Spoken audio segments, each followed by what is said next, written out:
రోజు నీకు ఆ వర్తమానంలోకి వచ్చేస్తే రూతు గ్రంథం 2వ అధ్యాయం 19వ వచనం నుండి 23 వచనాల వరకు ఒకసారి ధ్యానం చేద్దాం. అంతటా ఆమె అత్త ఆమెతో, నేడు ఇంకొంచెం బిగ్గరగా, నేడు నీవెక్కడ ఏరుకొంటివి, ఎక్కడ పని చేసితివి, నీ యందు లక్ష్యం ఉంచిన వాడు దీవింపబడును గాక అనగా, ఆమె తాను ఎవని యొద్ద పని చేసినో అది తన అత్తకు తెలియచెప్పి, ఎవని యొద్ద నేడు పని చేసినో అతని పేరు బోయాజు అనెను. నయోమి బ్రతికి ఉన్న వారికి చచ్చి ఉన్న వారికి ఉపకారం చేయుట మానని ఇతడు యెహోవా చేత ఆశీర్వదించబడును గాక అని తన కోడలితో అనెను.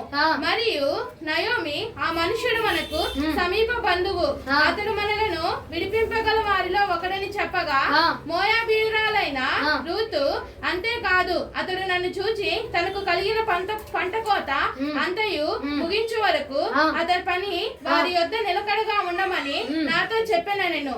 అప్పుడు నయోమి అంటుందట తన కోడలైన రూతుతో, నా కుమారి అతని పనికత్తెలతో కూడానే బయలుదేరుచు వేరొక చేను వారిలో వారికి నీవు కనబడకపోవడం, వేరొక చేను వారిలోనికి నువ్వు కనపడకుండా ఉండడమే మంచిది అని చెప్తుందంట నయోమి. కాబట్టి యవతలి కోతయు గోధుమల కోతయు ముగియు వరకు ఆమె ఏరుకొనుచు బోయాజు పనికత్తుల యొద్ద నిలకడగా నుండి తన అత్త ఇంట నివసించెను. ప్రభునికి స్తోత్రము కలుగును గాక. హల్లెలూయా, హల్లెలూయా. నయోమి ఏం చెప్పిందని మనం చదువుకున్నాం అక్కడ. వేరొక చేనులోనికి వెళ్లకుండా ఆ చేనులోనే నువ్వు వేరొక చేను వారికి కనపడకుండా ఆ చేనులోనే ఉండడం నీకు మంచిది అని చెప్తుంది. అయితే బోయాజ్ ఏం చెప్తున్నాడు అక్కడ 21వ వచనం ఒకసారి మరలా చదవండి. మోయాబీయురాలైన రూతు, అంతేకాదు అతడు నన్ను చూచి తనకు కలిగిన పంట కోత అంతయు ముగించు వరకు తన పనివారి యొద్ద నిలకడగా ఉండమని నాతో చెప్పాను నేను. కోత అంతయు ముగించు వరకు పనివారి యొద్ద నిలకడగా ఉండమని బోయాజ్ చెప్తున్నాడు అచ్చ. ప్రభునికి స్తోత్రము కలుగును గాక. హల్లెలూయా, హల్లెలూయా. ఏ బోయాజ్ ఏమంటున్నాడు? కోత అంతా ముగించే వరకు నువ్వు నిలకడగా ఉండు. నువ్వు ఎలా ఉండాలి? నిలకడగా ఉండని బోయాజ్ చెప్తున్నాడు. నయోమి ఏం చెప్తుంది? రూతు గ్రంథం 2వ అధ్యాయం 22వ వచనం ఒకసారి చదువు. అప్పుడు నయోమి తన కోడలైన రూతుతో, నా కుమారి అతని పనికత్తులతో కూడానే బయలుదేరుచు వేరొక చేనులోని వారికి నీవు కనపడకపోవటం మంచిదని, నీవు కనపడకుండా ఉండడమే నీకు మంచిదమ్మా. ప్రభునికి స్తోత్రము కలుగును గాక. హల్లెలూయా, హల్లెలూయా. బోయాజ్ ఏమంటున్నాడు? కోత అంతా ముగించే వరకు నువ్వు ఎక్కడికి వెళ్ళబాక, నిలకడగా ఉండు, ఆ చేనులోనే ఉండు, అక్కడే ఉండు, నిలబడిపోయి ఉండని చెప్పి బోయాజ్ మాట్లాడుతున్నాడు. అయితే ఇక్కడ నయోమి వచ్చి ఏమంటుంది? నువ్వు వేరొక చేని వారికి కనపడద్దు. ప్రభునికి స్తోత్రము కలుగును గాక. ఏమంటుంది? వేరొక చేను వారికి కనబడద్దు. నీ పరిస్థితిని గాని నువ్వు కనబడద్దు. ఇప్పుడు రూతు ఏ పరిస్థితి కారణంగా వెళ్ళిందండి చేనులోకి? ఆహారం కోసం. తన పరిస్థితి కఠినంగా ఉండడం బట్టి ఆ యొక్క చేనులోనికి వెళ్ళింది. ఇప్పుడు నయోమి అంటుందమ్మా, నీ పరిస్థితి కారణంగా నువ్వు ఆ చేనులోనికి వెళ్ళావు. ఇప్పుడు ఆ చేనులో బోయాజ్ ఏమన్నాడు? ఉండిపోమన్నాడు. కాబట్టి నువ్వు పక్క చేనుకి చూడబాక. అర్థమైందా? ఎందుకంటే పక్క చేని వారికి నువ్వు కనిపించడం జరిగింది అనుకో, పక్క చేని వాళ్ళు నీ యొక్క పరిస్థితిని అదునుగా తీసుకుంటారు. ప్రభునికి స్తోత్రము కలుగును గాక. ఇప్పుడు రూతు పరిస్థితి ఏంటి? ఆహారం లేదండి. ఆహారం లేదు కాబట్టి ఇప్పుడు పక్క చేను వాళ్ళు ఏమంటారు? అమ్మా నీ అక్కడే దొరికిద్దా? మా చేనులో కూడా ఇస్తారు, మా యజమాని కూడా ఇస్తాడు. అర్థమవుతుందా? మా చేనులో ఇంకా బాగా దొరికిద్ది, మాది ఇంకా పెద్ద చేను, పదా నీకు తొందరగా ఇప్పించేస్తాను అన్న మాటలు నీకు చెప్పబడితే నీ చెవున పడతాయి. కాబట్టి నువ్వేం చేస్తున్నావు? వేరొక చేను వారికి అసలు నువ్వు కనబడద్దు.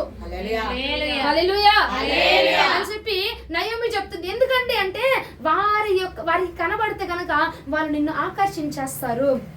వారి చేనులోనికి నిన్ను ఆకర్షిస్తారు, పిలుస్తారు, ఆహ్వానిస్తారు. కాబట్టి నువ్వు ఈ చేను యొక్క పంటని, ఈ ప్రతిఫలాన్ని కోల్పోతావు. కాబట్టి నువ్వు వేరొక చేను వారికి నువ్వు కనపడద్దు. అంటే ఏంటంటే నీ పరిస్థితిని వారికి నువ్వు చూపించొద్దు. ప్రభునికి స్తోత్రము కలుగును గాక. నీ పరిస్థితిని వేరొక పంట వారికి, వేరొక చేను వారికి నువ్వు చూపించాల్సిన అవసరం.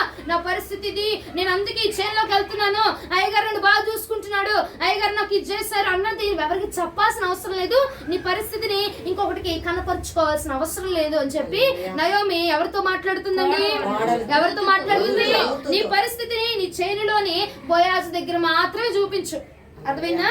నీ ఆకలి కొరత అయినా, నీ కడుపు మంట అయినా, ఏంటి నీ ఇంట్లో పరిస్థితి అయినా నువ్వు ఎక్కడ చూపించుకోవాలి? ఆ చేనులోనే చూపించుకో. కష్టమో నష్టమో వచ్చిన రోజు ఉండిద్ది, రాని రోజు ఉండిద్ది. అర్థమైందా? ఆ చేనులోనే చూపించుకో, ఆ బోయాజ్ దగ్గరే చూపించుకో, ఆ పొలములోనే ఉండు తప్ప వేరొక పొలములోని వారికి నీ పరిస్థితిని కనబడివద్దు. స్తోత్రము కలుగును గాక. కాబట్టి ఈ వాక్యము మనం ఒకసారి మీకు అర్థమయ్యేలా చెప్పాలంటే, ఇప్పుడు నేను ఉన్నాను, నా పరిస్థితి చాలా విషమంగా ఉంది, నాకు తినడానికి తిండి లేదు, నా భర్తతో నాకు వివాదం జరుగుతుంది, నా కుటుంబంలో పరిస్థితులు బాగోలేదు, నా ఇల్లు సరిగా లేదు, కరెక్ట్ గా లేదు, నా పొజిషన్ అంతా కరెక్ట్ గా లేదు. హల్లెలూయా. అప్పుడు నేనేం చేయాలి? కొంచెం వాక్యంలోనికి శ్రద్ధగా చూడండి. అప్పుడు నేనేం చేయాలి? నయోమి అంటుంది మెయిన్ గా, నిన్ను నువ్వు కనపరుచుకోవద్దు. నిన్ను నువ్వు కనపరుచుకోవడం అంటే ఏంటంటే ముసుకేసుకొని దాక్కుని వెళ్ళిపోవడం కాదు. నీ పరిస్థితిని కనపడినివ్వద్దు, నీ ముఖ ఛాయని కనపడినివ్వద్దు. ఇప్పుడు ఈ వాక్యం మనకి ఎక్కడో తట్టిద్ది, ఒకసారి మీరు గమనించుకోగలిగితే మత్తయి సువార్తలో ప్రభు అంటాడు, నువ్వు ప్రార్థన చేయించున్నప్పుడు నీ ముఖాన్ని ఎవ్వరికి కనపడినివ్వద్దు. నువ్వు తలుపులు వేసుకొని రహస్యంగా నువ్వు మాట్లాడేదేదో, నీ పరిస్థితి ఏదో, నువ్వు చెప్పాలనుకుంటుంది ఏదో నాకు మాత్రమే చెప్పు. హల్లెలూయా. అని ప్రభు మాట్లాడతాడు. ఇక్కడ ఈ సందర్భంలో నయోమి ఏమంటుంది? నీ పరిస్థితిని ఎవ్వరికి కనపరుచుకోబాక. మనం ఉన్నామండి, మన పరిస్థితి బాగోలేదు, ఏం చేస్తాం? ఊరందరికీ నా ముఖం కనపడాలా? ఇలా చర్చి వాళ్ళ, ఇలా సంఘం వాళ్ళ, ఇలా ఓళ్ళ, ఇలా చుట్టాలనేం లే. మొహం అంతా కేజీ రబ్బర్లు బట్టి మొహం అంతా లాగితే కిందకి జారిపోతుంది. చూసావా? కేజీ బండరాయి నెత్తిన పెట్టామనుకో మొహం అంతా జారుకుని కిందకు వచ్చేసినట్టు దిగాళ్ళు మొహం వేసుకుని రోడ్డు అంతా చూస్తాం. కనబడిన వాళ్ళకల్లా నా పరిస్థితి, మా ఆయన ఇలా ఉన్నాడు, నా భర్త ఎలా ఉన్నాడు, నా పరిస్థితి ఎలా ఉంది, నా ఇంట్లో ఏంటో పరిస్థితి అంతా ఇంత దారుణంగా ఉంది అని చెప్పి ఏం చేస్తాం? అందరికి కనపరుచుకుంటాం. హల్లెలూయా. హల్లెలూయా. అందరికి కనపరుచుకుంటామండి. అప్పుడు ఏం జరిగింది? నాలాంటి అమ్మ ఉంటది, నువ్వు నా దగ్గరికి రా, నేను ఏదో ఒకటి మందో మాకు ఇచ్చి ఏదో ఒకటి నీ పరిస్థితి మానుపుతా. అర్థమైందా? మీ ఆయన తాగిపోతాడు, ఏదో ఒకటిరా, నేను ఏదో ఒకటి చూస్తలే కానీ అట్టగొట్ట మారుతాను కానీ, నువ్వు పొద్దాకి వెళ్తాను చర్చిలో కార్యం జరగట్లేదు కానీ నువ్వు నా దగ్గర రా, నేను ఏదో ఒకటి ఇచ్చాననుకో ఏమైంది? ఏదో ఒకటి పరిస్థితి బాగుంటుంది. కాస్త మీ ఆయన తాగుడు మంతుడు ఇద్దరు చక్కగా సుఖ సంతోషాలతో ఉంటారమ్మా అంటే ఏం చేస్తామండి? వెళ్ళిపోతామండి. అవునా అండి? వెళ్ళిపోతాం. అది గమనించి నయోమి అంటే, తల్లి నేను ఒకటి చెప్తున్నా తల్లిగా, నీ పరిస్థితి మాత్రం ఎవరికి చూపించొద్దు, బోయాజు పొలంలోనే ఉండాలి. నీ పరిస్థితి, నీ స్థితి అయినా, నీ పరిస్థితి అయినా నువ్వు ఎక్కడ చూపించుకోవాలంటే బోయాజు పొలంలో. ఎందుకంటే బోయాజు నీకు మాట ఇచ్చాడు, నువ్వు ఇక్కడే నిలకడగా ఉండని చెప్పాడు కాబట్టి ఈ పొలంలోనే చూపించుకో, నష్టమైనా కష్టమైనా అదే పొలంలో ఉండు అని చెప్పి నయోమి మాట్లాడుతుంది. ప్రభువునకు స్తోత్రము కలుగును గాక. అర్థమైన వారు హల్లెలూయా చెప్తారా? ఇప్పుడు బోయాజు ఏమంటున్నాడు? ఇక్కడే నిలకడగా ఉండన్నాడు. అర్థమైనా? నయోమి ఏమంటుంది? ఎవరికి నువ్వు కనబడద్దు, నీ పరిస్థితిని కనపరచమనివద్దు అంటుంది. ఎప్పుడు దాకా అంటే చూడు, ఒకసారి రూతు గ్రంథం 2వ అధ్యాయం 21వ వచనం ఒకసారి ధ్యానం చేద్దాం. మోయాబీయురాలైన రూతు అంతేకాదు, అతడు నన్ను చూచి తనకు కలిగిన పంట కోత అంతయు ముగించు వరకు తన పనివారి యొద్ద నిలకడగా ఉండమని. అమ్మా ఎప్పుడు దాకా? ముగించే వరకు, కోతంతా ముగించేదాకా నువ్వు నిలకడగా ఉండు. అర్థమైందా? కష్టమైన నష్టమైన బోయాజు పొలములోనే నువ్వు ఉండాల్సింది. హల్లెలూయా. అర్థమవుతుందండి? కష్టమైన నష్టమైన సరే నువ్వు మాత్రం వేరొక చేనుని చూడటానికి లేదు, వేరొక చేను వారికి నువ్వు కనపడడానికి వీలు లేదు, వేరొక చేను వారిని నీతో సంప్రదించడానికి వీలు లేదు. ఎందుకంటే బోయాజు పొలంలో నేను పెట్టాను, అక్కడే ఉండిపోవాలి, వేరే వాళ్ళకి చూపించాల్సిన అవసరం. ఎప్పుడు దాకా అంటే అండి, అంతము వరకు అండి. స్తోత్రము కలుగును గాక. ప్రభువునకు స్తోత్రము కలుగును గాక. హల్లెలూయా. అంతవరకు ఎలా ఉండమంటున్నాడు బోయాజు? ఎలాగా? అంటే అమ్మా కొన్ని పరిస్థితులు నిన్ను నిలకడ లేకుండా చేస్తాయి. కొన్ని పరిస్థితులు ఏం చేస్తాయి అంటే అటు వెళ్దాం, అటు ఒకటి చూద్దాం, ఇటు ఒకటి చూద్దాం, ఆ కన్నం చూద్దాం, వీళ్ళ దగ్గరికి వెళ్దాము, ఇది చేద్దాము, ఇది పట్టుకుందాము, ఈ ఆకు పట్టుకుంటే బాగా జరిగిద్ది, ఇది పెట్టుకుంటే బాగా జరిగిద్ది అన్నటువంటి పరిస్థితి నేను ఏం చేస్తాయి అంటే నిన్ను దారి తప్పించవచ్చు. కాబట్టి తల్లి అంతం వరకు కూడా, కోత ముగించే వరకు కూడా నువ్వు నిలకడగా ఉండు. ఎటువంటి పరిస్థితే రాని, ఎటువంటి స్థితే రాని, ఏం జరిగినా సరే నువ్వు నిలబడిపోయి ఉండు చాలు అని చెప్పి బోయజు మాట్లాడుతున్నాడు. ప్రభున స్తోత్రము కలుగును గాక. ఇక్కడ ఎక్కడ నిలబడిపోయి ఉండమంటున్నాడు? బోయాజు పొలం అని చెప్పండి. బోయాజు పొలము అనగా దేనికి సాదృశ్యంగా ఉందంటే సంఘము. హల్లెలూయా. దేనికి సాదృశ్యంగా ఉంది? దేనికి సాదృశ్యంగా ఉంది? సంఘానికి సాదృశ్యంగా కనబడుతుందండి. ఇప్పుడు బోయాజు ఏమంటున్నాడు? బోయాజు యొక్క పొలములో అంతం వరకు నువ్వు ఏ పొలంలో ఉన్నా సరే, ఏ సంఘంలో ఉన్నా సరే, ఎక్కడ ఉన్నా సరే, కోత అంతా ముగించే వరకు దానిలో నువ్వు ఎలా ఉండాలి? నిలకడగా ఉండు. ఏది ఈ ఆకు పెడతా తగ్గిద్ది, ఆ ముందు రాత్త తగ్గిద్ది, ఈ కాయత్త పండిద్ది, ఈ చేస్తాను వచ్చేస్తుంది, నీకు మొత్తం బారు చూస్తా వచ్చేస్తుంది రాత్రికి అని ఎవడెవడు మాయలు మంత్రాలు చేసినా నువ్వు బోయాజు పొలంలో నుంచి తల్లిగా నువ్వు నిలకడగా ఉండు, తారి మళ్ళీపోబాకు, తప్పిపోబాకు అని చెప్పి హల్లెలూయా అని బోయాజు రూతుతో మాట్లాడుతున్నాడు. అప్పుడు నయోమి ఏమంటుంది? అమ్మా, వేరొక పొలంలో కనబడబాకరా, ఎందుకంటే నీ సమస్యని ఆసరాగా తీసుకొని నీ పొలంలో మార్చేయాలని చూస్తారు వాళ్ళు. ప్రభువునకు స్తోత్రము కలుగును గాక. హల్లెలూయా. ఉన్నది బోయాజు పొలంలో కాబట్టి నువ్వు ఎవరికి కనపడాల్సిన అవసరం లేదు. బోయాజు నీ యొక్క కఠినత్వాన్ని తుడిచేస్తాడు, నీకు మార్గం ఏర్పాటు చేస్తాడు. హల్లెలూయా. కాబట్టి ఎవరికి నువ్వు కనపడ్డావు అనుకో, నిన్ను పొలం మార్పిచ్చేస్తారు, నీ మార్గాన్ని మార్చేస్తారు, నీ యొక్క ఆలోచన మార్చేస్తారు. కాబట్టి ఎవ్వడికి కనబడబాకని చెప్తుంది. ప్రభువునకు స్తోత్రము కలుగును గాక. హల్లెలూయా. పొలాన్ని సంఘముగా తీసుకున్నాం. బోయాజుని ఏ రాజు? బ్రిటన్ రాజా? ఏ రాజుగా అండి? ఏ రాజుగా తీసుకున్నారు? మన రాజుగా తీసుకున్నారు. హల్లెలూయా. బోయాజుని తండ్రిగా తీసుకున్నాం. అక్కడ బోయాజుని పొలమును దేన్ని తీసుకున్నాం? సంఘంగా తీసుకున్నాం. ఇప్పుడు తండ్రి ఏమంటున్నాడంటే, తల్లి నిన్ను ఒక సంఘంలో పెట్టా. అది ఏ సంఘం అంటే ఆషామాషి సంఘం కాదు, బోయాజు సంఘం. అది నా సంఘం, నేను నివసించే సంఘంలో నేను పెట్టా. అర్థమైందా? అక్కడే నిలబడిపోయి ఉండు, నిలకడగా ఉండు అంతం వరకు.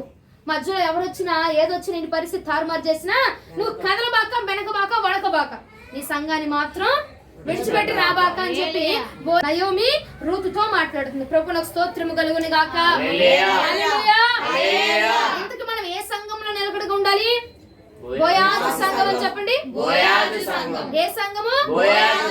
అమ్మా, నేను ఉన్నాను సంఘంలో. మనము చాలా ఉంటామండి, చాలా సంవత్సరాల నుంచి సంఘంలో స్థిరపరచబడిపోయి ఉంటాం.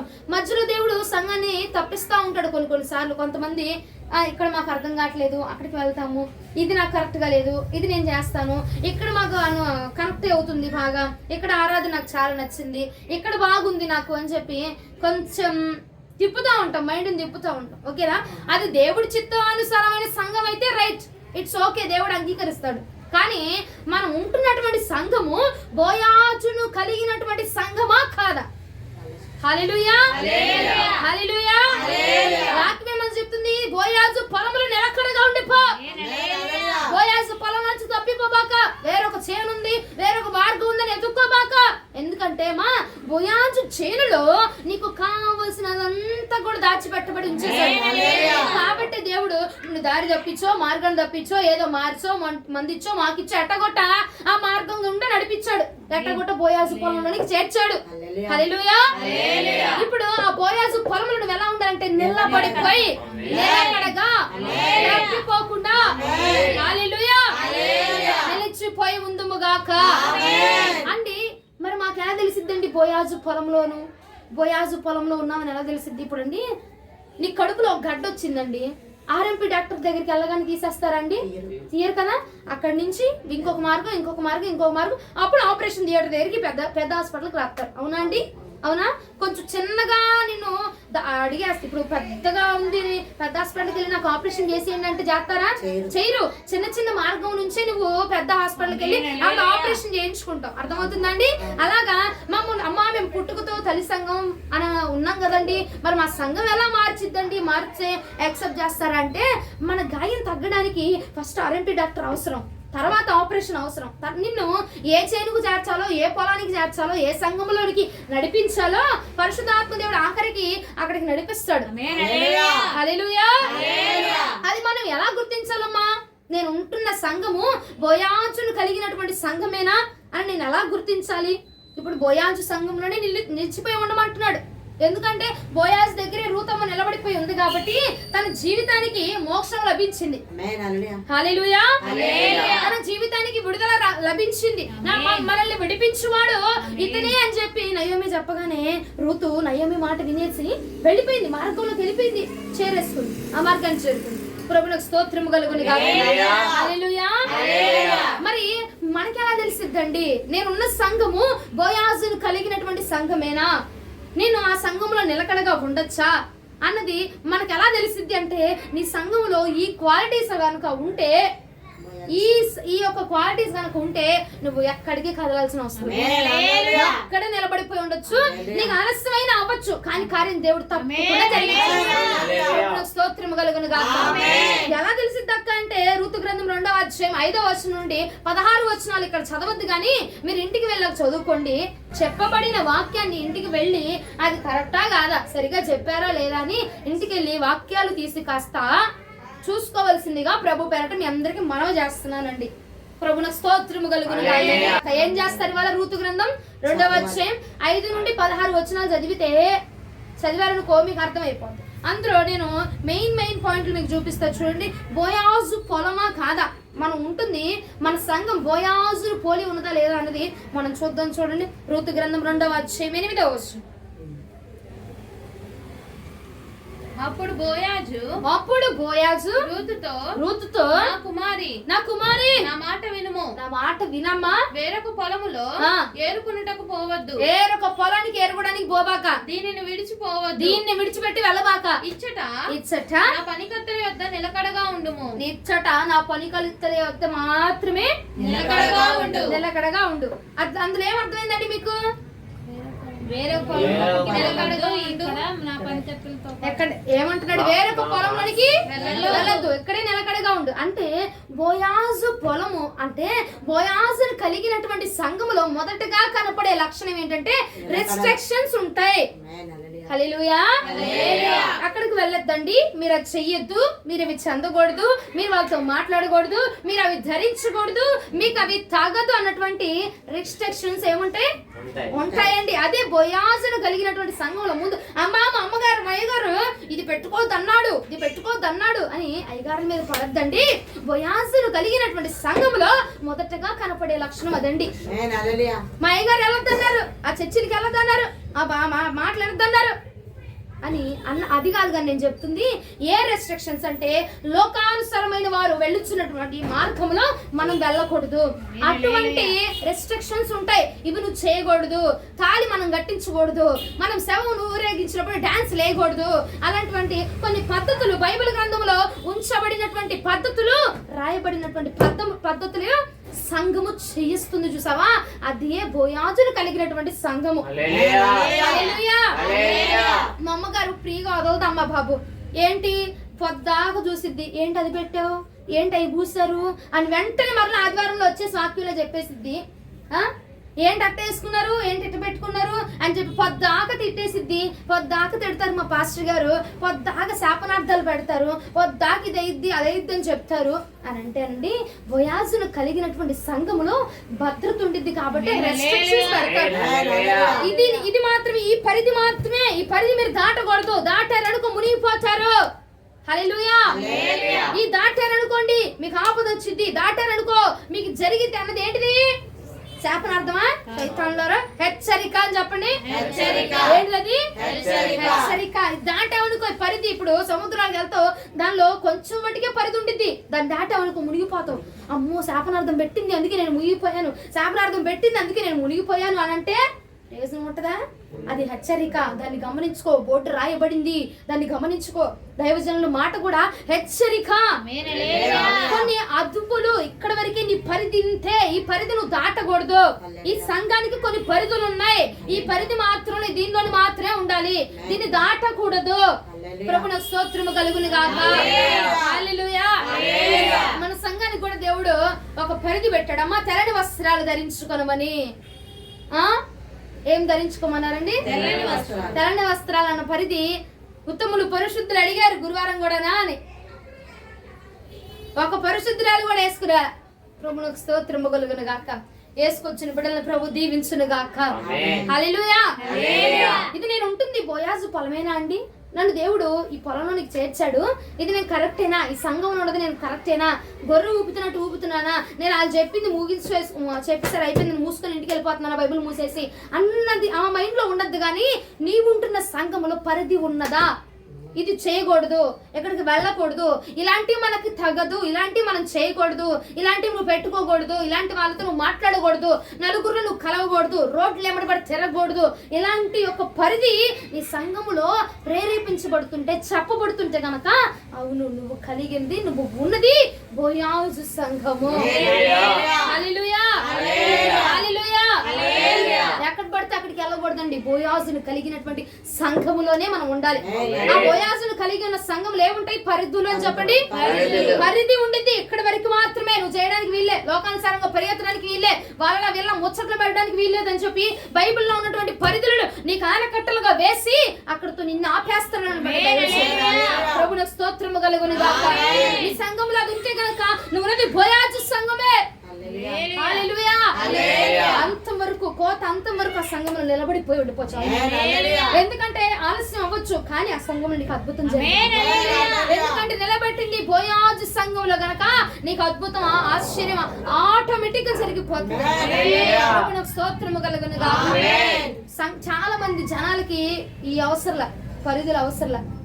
ఆశ్చర్యం జరిగిందా? అద్భుతం జరిగిందా? మేము వెళ్ళామా? మేము పొందుకున్నామా? మేము వచ్చామా? మా అవసరం తీరిపోయింది. ఇదే కానీ పరిధి ఉన్న సంఘమేనా? దేవుడు అంగీకరించిన సంఘమేనా? దేవుడు నన్ను నిలబెట్టిన సంఘమేనా అని చెప్పిన ఆలోచన రాదు. వెళ్ళామా, వచ్చామా, అయిపోయిందా? ఈ వారం ఇక్కడ, ఆ వారం అక్కడ, ఈ వారం ఇక్కడ, ఆ వారం అక్కడ. అందుకే బోయాజు ఏమంటున్నాడు? బోయాజు పొలములో నిలకడగా ఉండు. అటు ఒక స్టెప్పు, ఇటు ఒక స్టెప్పు, ఇటు ఒకటి కూచిపూడి, ఇటు భరతనాట్యం వేసినట్టుగా ఆ స్టెప్పు ఈ స్టెప్పు ఏ బాక ఒక దగ్గరే ఉండు, నిలకడగా ఉండు. హల్లెలూయా. ఎందుకండి అంటే నిలకడగా ఉండాలంటే నువ్వు అటు ఒక వారం వెళ్ళి, ఇటు ఒక వారం వెళ్ళి, ఇంకో వారం, 4వ వారం అటు, ఇంకో 3వ వారం అటు, 2వ వారం ఇటు, ఆదివారం అటు, గురువారం ఇటు, శుక్రవారం ఇటు పోయావనుకో, ఎవరండి నీ కోసం బాధ్యత తీసుకుని ప్రార్థన చేసేది? ఎవరు బాధ్యత తీసుకుని ప్రార్థన చేస్తారు చెప్పు? 4వ వారం వెళ్ళిన పాస్టర్ గారు చేస్తారా? 5వ వారం వెళ్ళిన పాస్టర్ గారు చేస్తారా? గురువారం వెళ్ళిన పాస్టర్ గారు చేస్తారా? ఏమనుకుంటాడైనా? ఏమన్నా సంవత్సరాలు కాదు, ఎప్పుడో ఒకసారి వచ్చింది పోయిద్ది, అంతేనండి అనుకుంటారు. కానీ నీ సంఘం కోసం, నీ కోసం రేయనక పగలనక రాత్రి పగలు కూర్చుని ఏ దైవజనుడు నీ కోసం ప్రార్థన చేస్తాడు అంటే, నువ్వెక్కడైతే నిలకడగా ఉంటావో ఆయన నీ గురించి బాధ్యత తీసుకొని, నా వారు వీరు, నా సంఘస్థులు వీరు, నా బిడ్డలు వీరని బాధ్యత తీసుకొని ప్రార్థన చేస్తారండి. అప్పుడే మనము మన యొక్క పరిస్థితులు ఏమవుతాయి? తారుమారు. స్తోత్రము కలుగును గాక. బోయాజును కలిగిన సంఘములు మొదటిగా ఉండేది పరిధులు. అమ్మ పొద్దాగా మా బ్లెస్ అక్క ఇదే చెప్పిద్ది, మీరు లిప్స్టిక్ వేయొద్దు, మీరు జళ్ళు వేయొద్దు, మీరు ఇదే ఇద్దు. అవును కదలేండి, మీరు అది చేయొద్దు, మీరు ఇది చేయొద్దు అని చెప్పి మా అక్క చెప్పింది. పొద్దాక నన్ను మా అక్క తిట్టిద్దని ఇస్సాకు, పొద్దాక తిట్టిద్దని బ్యోలక్క, పొద్దాక తిట్టిద్దని ఏమో ప్రైజ్, వీళ్ళందరూ ఏమనుకుంటారు పొద్దాక తిట్టిద్దని. కానీ నేను ఎందుకు చెప్తున్నానంటే అది నీకు పరిధి. ఆ పరిధి దాటమనుకో నీకు అపాయం వచ్చింది. అది ఇక్కడ రాకపోవచ్చు, కానీ త్వరగా మునిగిపోవచ్చు, కొంచెం సమయంలో మునిగిపోతావు. కాబట్టి నేను నీకు పరిధిని నేర్పిస్తున్నా. అక్కడితోనే ఆగాలమ్మా. అక్కడితో ఆగిపోతే నీకు తర్వాత ఇబ్బంది ఉంటుంది, తర్వాత ఆటంకం ఉంటుంది, తర్వాత నువ్వు ఎదుర్కోవాల్సిన పోరాటాలు ఉంటాయి అని చెప్పి నేను నిన్ను పరిధి లోపల పెంచుతున్నా. స్తోత్రము కలుగును గాక. హల్లెలూయా. ఇంకా 2వ మాట చూపిస్తా చూడండి. బోయాజు పొలానికి ఉన్నటువంటి లక్షణము రూతు గ్రంథం 2వ అధ్యాయం 9వ వచనం. వారు ఆ. కోయి చేను కనిపెట్టి వారిని వెంబడించుము. నిన్ను ముట్టకూడదని యవనస్తులకు ఆజ్ఞాపించి ఉన్నాను. నీకు దాహమగునప్పుడు కుండల యొద్దకు పోయి పనివారు చేదిన నీళ్లు త్రాగమని చెప్పాను. నీకు దాహమైనప్పుడు ఇటు చూడండి ఇక్కడ, నీకు దాహమైనప్పుడు పనివారు కుండలో కొన్ని నీటిని ఏర్పాటు చేశారు, సిద్ధం చేశారు. అర్థమవుతుందా? నీకు ఎప్పుడు దాహం అయితే పనివారి దగ్గరికి వెళ్ళి ఆ నీరుని తీసుకొని తాగేసి నీ దాహం తీరిద్ది. నీ దాహం ఏమైంది? తీరిద్ది. ఇప్పుడు రెండవ లక్షణం ఏంటంటే నీ పరిస్థితి అన్న దాహము ఎప్పుడు తీర్చబడిద్ది అంటే పనివారి దగ్గర ఉన్నటువంటి నీటిని తాగినప్పుడు నీ దాహం తీర్చబడుతుంది. హల్లెలూయా. బోయాజు పొలములో తండ్రిని కలిగినటువంటి సంఘములో పనివారులను దేవుడు ఏర్పాటు చేశాడు, సేవకులను ఏర్పాటు చేశాడు. సేవకుడు కొంత దాహాన్ని, కొంత నీటిని ఏర్పాటు చేశాడు. చూస్తావా? ఆ నీరు నీ పరిస్థితి యొక్క దాహాన్ని తీర్చిద్దట. ఆ నీరు ఏం చేస్తుంది? నీ పరిస్థితిని, నీ పరిస్థితులను ఉన్నటువంటి ఆ టెన్షన్ ని, ఆ బాధని, ఆ భారాన్ని ఏం చేస్తాడంటే సేవకుడు కలిగినటువంటి నీరు అనే పరిశుద్ధాత్మ ద్వారా నీకు ధైర్యాన్ని కలగజేసి, పరిశుద్ధాత్మ సేవకుడు కలిగినటువంటి పరిశుద్ధాత్మను పొందుకొని ఆ పరిశుద్ధాత్మ ద్వారా సేవకుడు నీతో మాట్లాడి నీ పరిస్థితి యొక్క దాహాన్ని తీరుస్తాడట. హల్లెలూయా. హల్లెలూయా. కాబట్టి నీ పరిస్థితి తారుమైన అయినప్పుడు, నీ పరిస్థితి బాగోలేనప్పుడు, నీ పరిస్థితి దారుణంగా ఉన్నప్పుడు నువ్వేం చేయాలంటే ఒకటి, నీ దాసుడి దగ్గర, పనివారి దగ్గర కుండ ఉంది, కుండలో నీరున్నాయి, ఆ నీరు దాగెళ్ళు, నీ దాహం తీరిద్ది. ఇది పరిశుద్ధాత్మ దేవుడు ఎలా చెప్తున్నాడంటే నీ పరిస్థితిని, దాహాన్ని తీర్చడానికి సేవకుడి దగ్గర పరిశుద్ధాత్మను ఏర్పాటు చేశాడు. హల్లెలూయా. ప్రభువునకు స్తోత్రము కలుగును గాక. పనివారు చేదిన నీరు ఉంటుంది. ఇక చూడండి, ఇక ఎటు చూడబాక నన్ను ముందే చెప్పా, అందుకే పనివారు చేదిన నీరు ఉంటుంది. నీ పరిస్థితికి పనివారి దగ్గర ఏ పరిస్థితి ఉంది నీ దగ్గర, ఆ పరిస్థితికి కావలసిన నీరు ఉంది. అమ్మా, మా ఇంట్లో గొడవలు, అవునా? అయితే ఆ గొడవలు అనే దాహాన్ని తీర్చడానికి తగిన నీరు నీ సేవకుడి దగ్గర ఉన్నది. హల్లెలూయా. అమ్మా, నా ఇంట్లో పరిస్థితి బాగా, నా ఇంట్లో పరిస్థితి అంతా గందరగోళంగా ఉంది, చాతబడి శక్తులు, మాంత్రిక శక్తులు నా ఇంటిని పీడ్ చేస్తున్నాయి అంటే ఆ దాహాన్ని తీర్చడానికి కావలసిన నీరని పరిశుద్ధాత్మ నీ సేవకుడి దగ్గర ఉన్నది. హల్లెలూయా. ఎందుకంటే అది బోయాజు పొలము కాబట్టి, అది బోయాజు పొలము కాబట్టి ప్రభువునకు స్తోత్రము కలుగును గాక. హల్లెలూయా. నీ పనివారి దగ్గర నీరుని పెట్టా నేను, ఆ నీరు నీ దాహాన్ని తీర్చి, ఎటువంటి పరిస్థితి అయినా సరే నీ పనివారి దగ్గర, నా పనివారు ఉన్నారు, వాళ్ళ దగ్గర వాటర్ ఉంది, అది పరిశుద్ధాత్మకు సాదృశ్యమైనటువంటి నీరు, ఆ పరిశుద్ధాత్మ వారి దగ్గర ఉంది కాబట్టి వాళ్ళు నీకు, అమ్మా నేను అప్పుల్లో ఉన్నానంటే నీకు తీసుకొచ్చి 35 లక్షలు నీ చేతులు పెట్టాల్సిన అవసరం, పరిశుద్ధాత్మ చేత నింపబడి నీకు నీ సమస్యకి కావలసినటువంటి ధైర్యాన్ని నీకు ఇచ్చి, నేను చనిపోతున్నాను, నా పరిస్థితి బాగాలేదు, నేను జయించలేను అన్నటువంటి సమయంలో ఆ పరిశుద్ధాత్మ ద్వారా నిన్ను బలపరిచి నీకు ధైర్యాన్ని ఇచ్చి నీ పరిస్థితి దాహాన్ని తీర్చగలిగినటువంటి వాడు దైవజనుడు. హల్లెలూయా. స్తోత్రము కలుగును గాక. ప్రభువుని స్తోత్రము కలుగును గాక.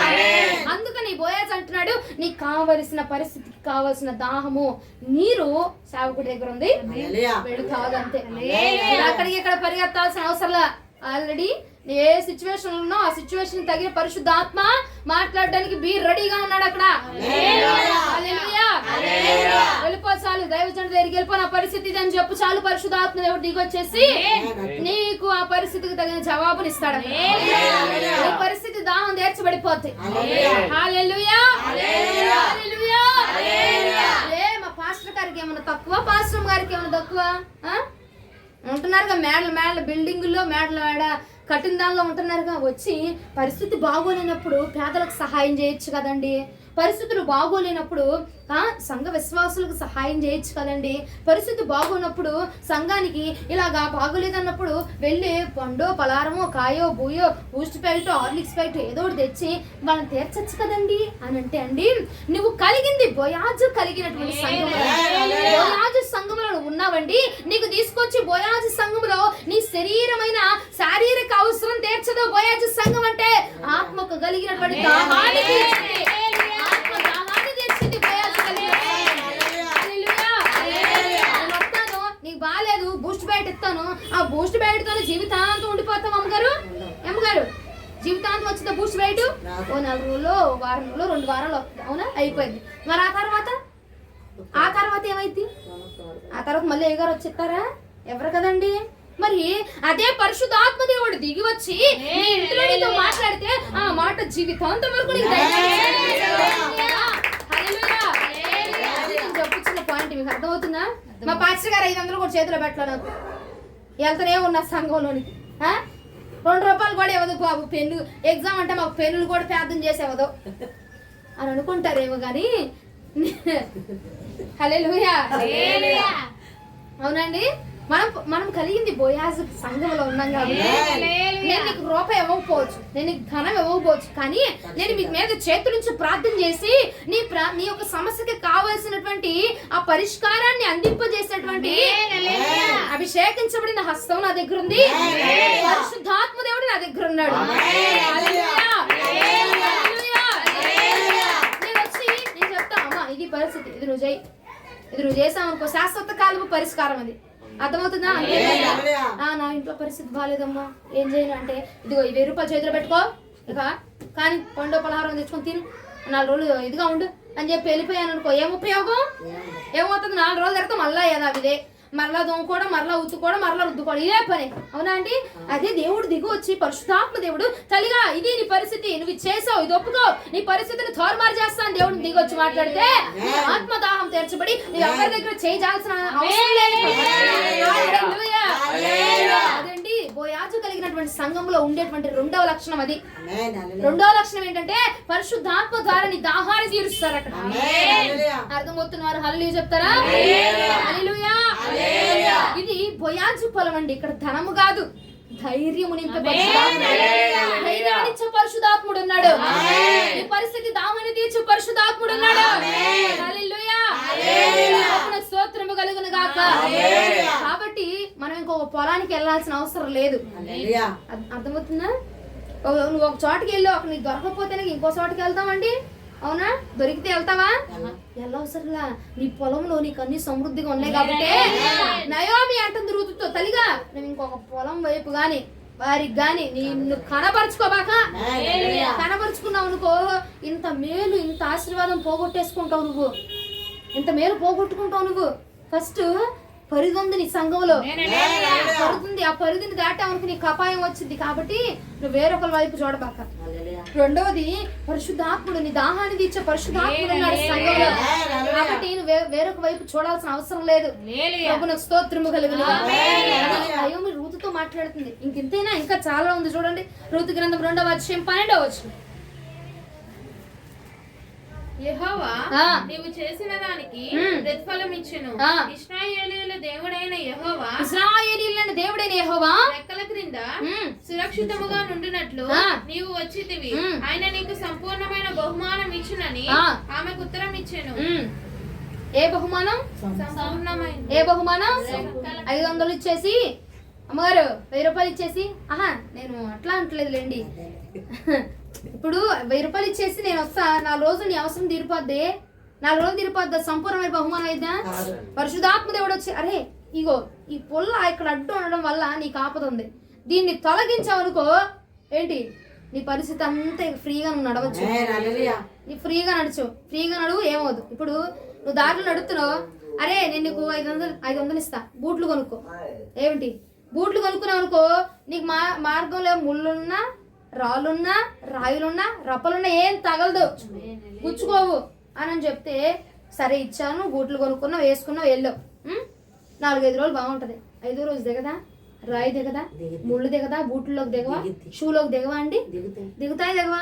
అదే నేను వచ్చి నా దగ్గర ఏమీ లేదు కానీ అమ్మ నేను ప్రార్థన చేస్తున్నాను, ఆ రాళ్ళు నీకు అడ్డుగా ఉన్నాయి, ఆ మార్గం నుంచి తొలగించేసుకో అంటే నీకు 500 ఇవ్వాల్సిన అవసరం ఉందా? నువ్వు షూ కొనాలి అవసరం ఉందా? ప్రశాంతంగా కళ్ళు మూసుకొని కూడా ప్రశాంతంగా నడుస్తాను. హల్లెలూయా. సంపూర్ణ బహుమానం గురించి చెప్తున్నా. ఈ సంఘంలో నీకు దొరికేది ఏంటంటే, నీవు కలిగినటువంటి నీవున్న సంఘములో అది బోయాజు సంఘం అయితే 3వదిగా సంపూర్ణ బహుమానం పొందుకుంటావు. అది అక్షయమైనది, శాశ్వతమైనది, శాశ్వత కాలం నిలబెట్టేటువంటి బహుమానం. స్తోత్రము కలుగును గాక. హల్లెలూయా. హల్లెలూయా.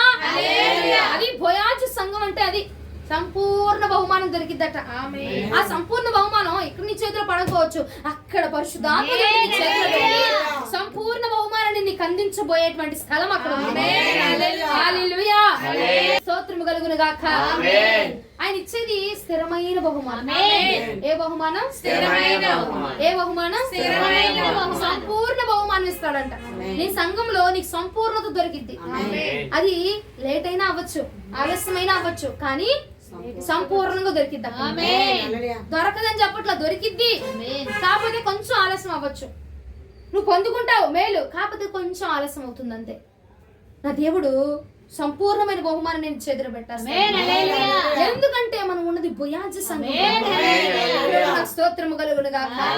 బోయాజు సంఘం అంటే తండ్రిని కలిగినటువంటి సంఘములో ఉన్నాము, పరిశుద్ధాత్మను కలిగిన సంఘములో ఉన్నాము, కుమారుని కలిగిన సంఘములో ఉన్నాము. కాబట్టి మనకు కొరత లేదు. స్తోత్రము కలుగును గాక. మొదటి పేతురుకు రాసిన పత్రిక 1:4 నేర్చుకున్న వారు హల్లెలూయా. ఎనర్జీగా ఉన్నారా? మృతులలో నుండి యేసుక్రీస్తు తిరిగి లేచుట వలన జీవంతో కూడిన నిరీక్షణ మనకు కలుగునట్లు, అనగా అక్షయమైనదియో నిర్మూలమైనదియో వాడబారనిది అయిన స్వాస్థ్యం మనకు కలుగునట్లు ఆయన తన విశేష కనికరం చొప్పున మనలను మరలా జన్మింప చేసెను. ఏమిచ్చి జన్మింపజేశాడంట? విశేషమైన కనికరాన్నిచ్చి, సంపూర్ణమైన బహుమానాన్నిచ్చి, అక్షయమైన బహుమానాన్నిచ్చి, శాశ్వత కాలం నిలిచే బహుమానాన్నిచ్చి తిరిగి లేవనెత్తాడట. హల్లెలూయా. ఆయన ఇచ్చేది సంపూర్ణమైనది కాబట్టి దానికి డోకా లేదు, నీకు తిరిగిలేదు. హల్లెలూయా. ఎందుకంటే మనం ఉన్నది బోయాజు పొలములో, మనం ఉన్నది బోయాజు పొలములో ఉన్నాము. హల్లెలూయా. మాట ఏంటిది? సంపూర్ణమైన బహుమానం. చెప్తారా ఇంకొంచెం గట్టిగా? సంపూర్ణమైన బహుమానం. ఏ బహుమానం? సంపూర్ణమైన బహుమానం. నీవు కలిగింది సంపూర్ణమైన బహుమానం. బోయాజు పొలంలో మనకి సంపూర్ణమైన బహుమానం దొరికింది. ఏ బహుమానం దానికోసం చూడు, అది అరా కొర్ర దొరకదు. పరిశుద్ధత కావాలా, నీతి కావాలా, భక్తి కావాలా, యథార్థత కావాలా, ఏదైనా సంపూర్ణంగా దొరికింది. ప్రశాంతత కావాలా, నెమ్మది కావాలా, సమాధానము కావాలా, కన్నీరు నాట్యముగా మార్చబడాలి, ఏదైనా సంపూర్ణంగా నా దేవుడు అందిస్తాడు. హల్లెలూయా.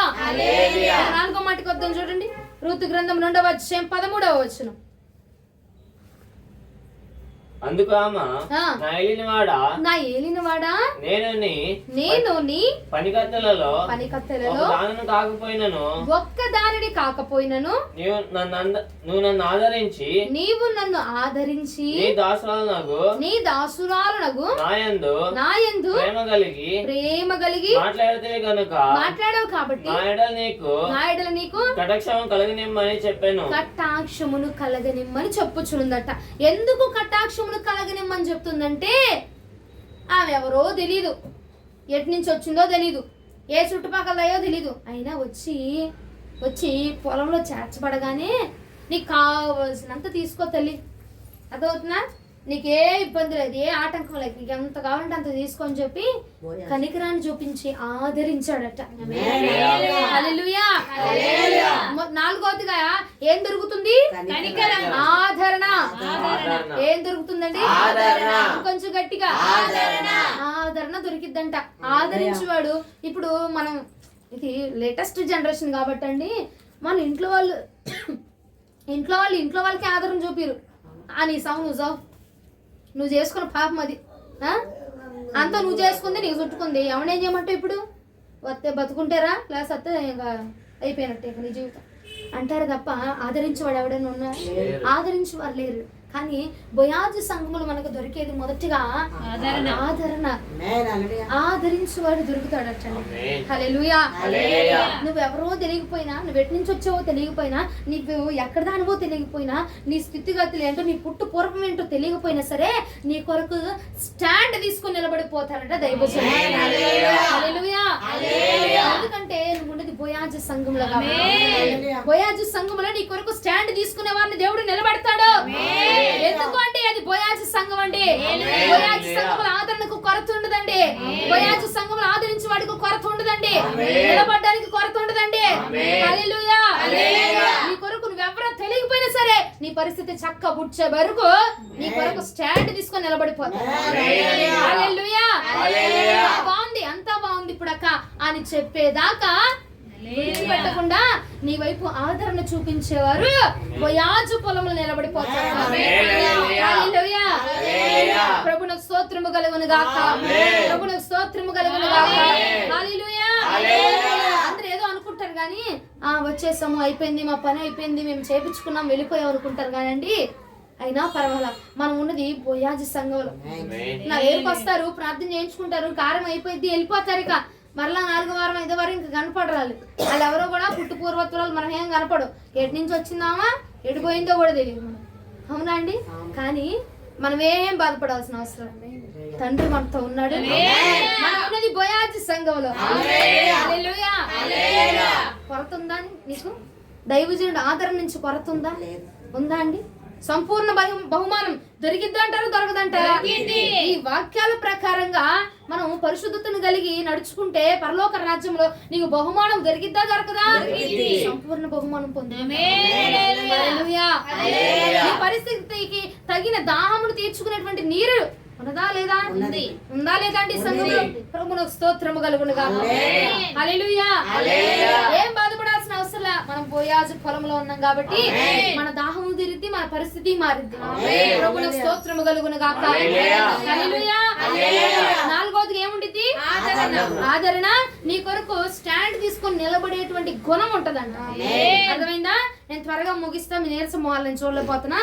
కానీ 5వ మాట రూతు గ్రంథం 2వ అధ్యాయం 14వ వచనం. బోయాజు భోజన కాలమున నీవు ఇక్కడికి వచ్చి భోజనము చేసి చిరకలో నీ ముక్కు ఉంచి తినమని ఆమెతో చెప్పగా చేను కోయ వారి యొద్ద ఆమె కూర్చుండెను. అతడు ఆమెకు పేలాలు అందియగా ఆమె తిని తృప్తి పొంది కొన్ని మిగిల్చెను. ప్రభువునకు స్తోత్రం కలుగును గాక. 5వ మాట ఏంటిది? తృప్తికరమైన సమృద్ధి. తృప్తికరమైన సమృద్ధి. వాక్యములో తృప్తి, శరీరంలో తృప్తి, పరిస్థితిలో తృప్తి, సమృద్ధిని దేవుడు ఇస్తాడు. హల్లెలూయా. డోకా ఉండిద్దండి వాక్యంలో. వాక్యాహారంలో డోకా ఉండదండి. ఎక్కడ కావాల్సిన అక్కడ ఏ కూర కావాలంటే ఆ కూర, ఏ మసాలా కావాలంటే ఆ మసాలా వేసేసి దేవుడు నింపేస్తాడండి. ఒక వారం మసాలా తగ్గినండి, 2వ వారానికి మసాలా వేసేసి ఇంకా యాడ్ చేసేసి కలిపిచ్చేస్తారండి. మసాలా తగ్గదండి, వాక్యంలో తగ్గదండి. తృప్తికరమైన సమృద్ధిని పొందుకుంటాం. హల్లెలూయా. ఎందుకంటే బోయాజు దగ్గర కొరత లేదు, బోయాజు మాటలో కొరత లేదు, తండ్రి మాటలకు కొరత లేదు, తండ్రి మాటలో తృప్తి ఉంది. అది ఏ తృప్తి అంటే నీవు సమృద్ధిని పొందుకునే తృప్తి ఉంటదంట. తండ్రి నీకు కొరతనివ్వడు. తండ్రి నిన్ను అయ్యా ఈ పూటకి చాలే, ఈ వాక్యం చాలు, ఈ వాక్యం తండ్రి యేసు నామములో దీవించబడుగా కన్న మాటలు రావు గాని నీకు తృప్తి చెందబడేటువంటి మాటలు, నువ్వు తృప్తి పడేటువంటి వాక్యము ద్వారా ప్రభు నీతో మాట్లాడి నిన్ను తృప్తి పరుస్తాడు. అది బోయాజు సంఘం నుండి 5వ లక్షణం. ఏ లక్షణం? ఏంటిది? తృప్తికరమైన సమృద్ధి. తృప్తి పడతావు, సమృద్ధి ఉంటుంది. అక్కడ లోటు ఉండదు. నువ్వు అమ్మయ్య అనుకుంటావు. అలాంటి వాక్యము చేత, అలాంటి ఆహారము చేత నిన్ను తృప్తి పరిచేది బోయాజు సంఘము. ప్రభువునకు స్తోత్రము కలుగును గాక. మన్నాలో కొదుగుండిద్దా అండి అంటే కొదుగు ఉండదండి. ఏమండి ఆహారంలో ఏమన్నా కొదుగు ఉండిద్దా? ఉండదండి. పరిస్థితులు ఏమన్నా తగ్గిద్దా? పరిస్థితి ఏమన్నా మారిద్దా? పరిస్థితులు ఏమన్నా ఇదైపోతాయా, తారుమారు అయిపోయి, లేదంటే భూకంపంలాగా వచ్చేసి కింద మీద పడిపోయి నేను ఏమన్నా ఇదైపోతానంటే ఉండదండి. నీకు నీ పరిస్థితికి సమృద్ధిని ఇస్తాడండి. స్తోత్రము కలుగును గాక. 6వ మాటకి వెళ్దాం రండి. అమ్మో మీ మొహాలు అసలు ఇవాళ ఏంటో చూడలేకపోతున్నాను నేను. ఋతు గ్రంథం 2వ అధ్యాయం 9వ వచనం. వారు కోయొచ్చేను కనిపెట్టి వారిని వెంబడించుము. నిన్ను ముట్టకూడదని యవనస్తులకు ఆజ్ఞాపించి ఉన్నాను. నీకు దాహమగినప్పుడు కొండల ఎద్దకు పోయి పనివారు చేత నీళ్ళు త్రాగమని చెప్పాను. నిన్ను ముట్టద్దని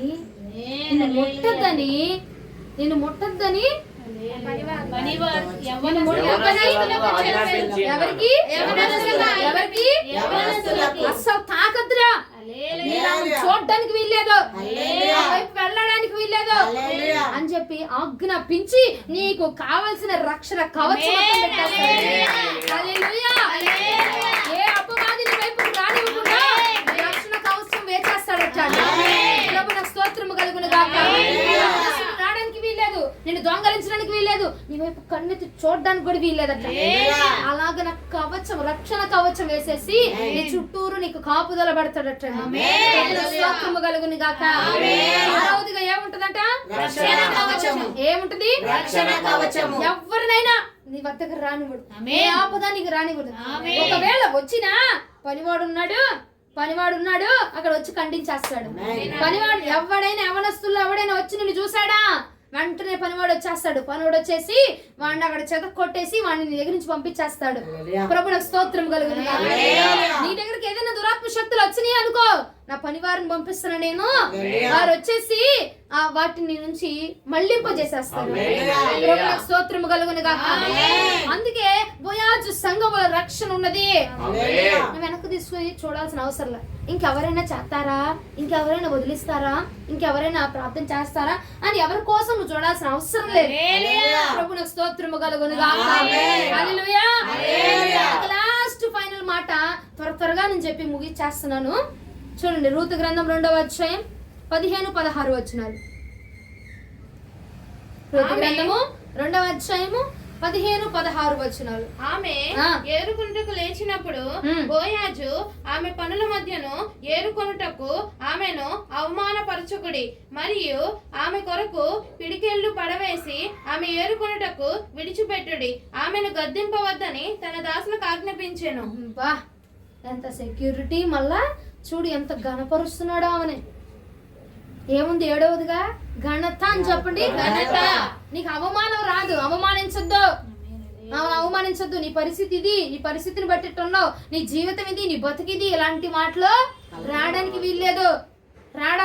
ఈ సంఘంలో రావడానికి, మాట్లాడడానికి వీల్లేదు. ఏమైనా అవమానపరచొద్దు మీరు అసలు. నీ పరిస్థితి ఇది, నీ జీవితం ఇది, అందుకని నువ్వు వచ్చావు ఇక్కడికి అన్నటువంటి అవమానంలో అలాంటి మాటలు రావడానికి వీల్లేదు, ఏమో మీద పలకడానికి వీల్లేదు, నీ గురించి చెప్పడానికి వీల్లేదు అని చెప్పి బోయాజు మాట్లాడుతా ఉన్నాడంట. హల్లెలూయా. లాస్ట్ ఫైనల్ 7వ మాట, ఘనతను నీ కోసం ఉంచాడట. సంఘంలో నీకు ఎంత ఘనత కావాలో అంతా నీకు ఏర్పాటు చేశాడు. దైవజనుడి దగ్గర నుంచి నీకు ఎంత కావాలో అంత ఘనత ఉంది. సంఘ విశ్వాసం నీకు ఎంత ఘనపరచాలో అంత ఘనతను ఏర్పాటు చేసి నీకు ప్రొటెక్షన్ ఉందంట, సెక్యూరిటీ ఉందంట, ఇంకా ఏముంది, ఘనతను కూడా దేవుడు పెట్టి నేను అక్కడ నిలబెట్టేశాడట. హల్లెలూయా. ఇదండి బోయాజు పొలం అంటే. ఎన్ని ఉన్నాయి చూసారా? ఇది బోయాజు పొలం అంటే. అందుకే ఇన్ని ఉన్నాయి కాబట్టి నయోమి అంటుంది, నువ్వు వేరొక పొలంలో నీకు చూడబాక. వేరొక పొలం నువ్వు చూడొచ్చా బ్లెస్సి? ఎందుకంటే ఎన్ని ఉన్నాయి చూడండి, నీకు పరిధి ఉంది అక్కడ. 2వదిగా ఏముంది? నీ దాహాన్ని తీర్చే పరిశుద్ధాత్మ ఉంది. 3వది ఏముంది? సంపూర్ణమైన బహుమానం ఉంది. 4వది ఏముంది? ఆదరణ ఉంది. 5వది ఏముంది? తృప్తికరమైన సమృద్ధి ఉంది. 6 ఏంటిది? రక్షణ ఉంది. 7 ఏంటిది? ఘనత ఉంది. ఇన్ని ఉన్నాయి కాబట్టి నయోమి అంటుంది, వెళ్ళబాక, వేరొక పొలం వైపు నువ్వు చూడాల్సిన అవసరమే లేదు. ఇంకెవరు చేస్తారు, నాకు ఘనత ఎవరిస్తారు అని చూడాల్సిన అవసరం లేదు. ఎందుకంటే నీ సంఘంలో నీకు ఘనత ఉంది కాబట్టి. ఎవరు నన్ను కాపాడుతారు? ఈ మాంత్రిక శక్తి నుంచి ఎవరు విడిపిస్తారు? ఈ చేతబడి శక్తి నుంచి ఎవరు విడిపిస్తారు? ఈ అంధకారం నుంచి, ఈ చీకటి శక్తి నుంచి ఎవరు విడిపిస్తారు అని చూడాల్సిన అవసరం లేదు. ఎందుకంటే నీ సంఘంలో నీకు రక్షణ ఉన్నది కాబట్టి. హల్లెలూయా. ఏమండి, అసలు వాక్యం సరిగా లేదండి, తృప్తికరమైన ఆహారం దొరకట్లేదండి అని చెప్పి నువ్వు ఎవరెవరి కోసం ఎత్తుకోవాల్సిన అవసరం, నీ సంఘంలో తృప్తికరమైన ఆహారం నీకు వచ్చింది. హల్లెలూయా. ఎవరండి మమ్మల్ని ఆదరించేది?